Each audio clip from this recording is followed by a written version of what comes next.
Guys, I'm going to review the most serious He-Man episode to date. For the 80s series anyway. It's called The Problem with Power. It basically involves this guy who's a goblin, but for some reason looks like a rhino. And he's a general, and he literally does not have a heart. Listen to this clip. Guys, listen to this clip that I'm about to play. I called on you. You mean for my brains? That, and because you are heartless. When I said heartless, I meant just that. As you are a goblin, I understand. He means that he literally does not have a heart. Listen. You do not have a heart. That's true, we don't need them. Also, why does he sound so British? Then you do not have a heartbeat, right? Yep. Right? Of course not, but... See? So he does not have a heartbeat. So after we meet that rhino guy, we cut to the with Adam at the palace, and they're discussing the fact that Skeletor is building a giant gate. So Adam, Orko, and company go to visit the place. Sorry about the background noise, but anyway, so during the battle with Skeletor, this happens. Watch this. Shoot! Sorry, this is really awkward. What do I do? This is awkward. Here we go. Right there. You fool, you can't reach me. That's what you think, Skeletor. If I can't go around, I'll come through. No! So anyway, that happens. He knocks it over onto a man, which is that goblin guy from earlier that has no heart, which I accidentally called a rhino guy. Oh, and if you're wondering, he shapeshifted into a human using Skeletor's magic, so he wouldn't know that he was a bad guy. Also, he used a force field belt so he wouldn't get hurt. And then later, Skeletor turns into a human to bait He-Man into thinking that man was his brother.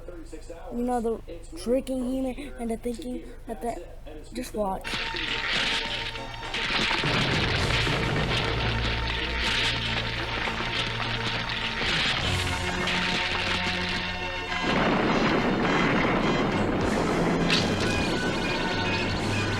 See that guy that just tapped the belt? It's the goblin guy in disguise.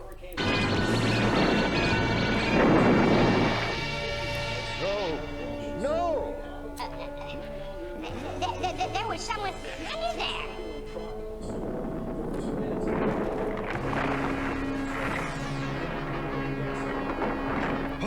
What a mess. I guess Skeletor... He-Man, help us. There's someone under here. Oh, no. Yeah, so... Stand aside.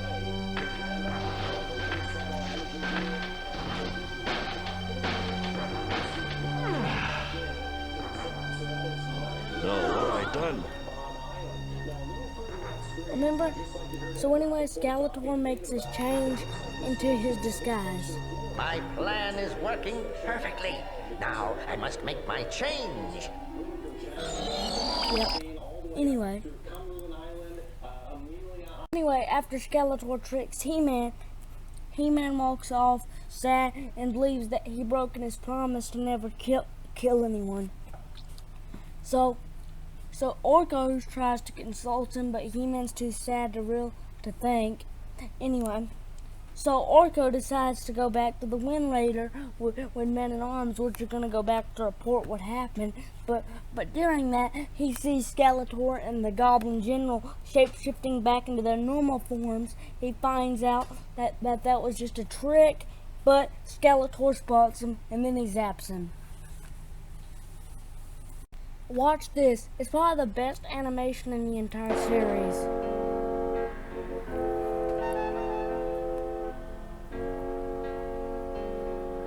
Today I broke a promise and proved myself unworthy the great power that was given me.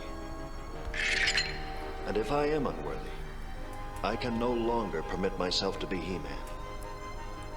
Let the power return!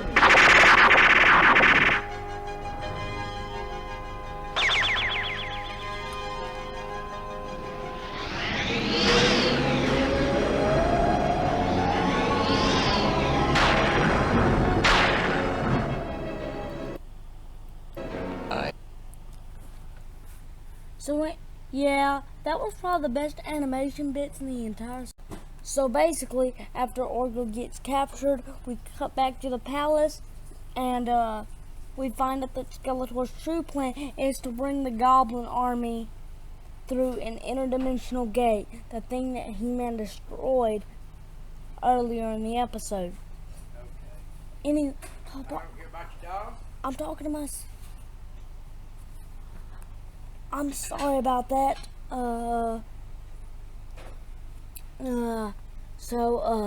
Yeah. Anyway, that was really awkward. I should stop now. So yeah, that happens. And stuff happens. So anyway, Tila offers to go on a suicide mission to blow up the gate, and Orko escapes. After Orko escaped, he rushed to the palace and warned Adam that it was all a trick, so Adam goes to Grayskull to retrieve his sword deep in the caverns. Orko calls out Adam's bullcrap. Here, watch. Gordon! That's the problem, Orko. I don't have the sword. I threw it into the bottomless abyss. What of all the foolish... but... See? I told you Orko called out Adam's bullcrap.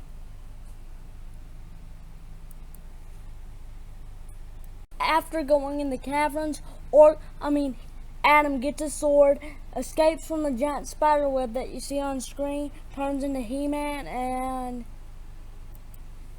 and defeats Skeletor and the Goblin General, and brings an injured Tila back to the palace. The end.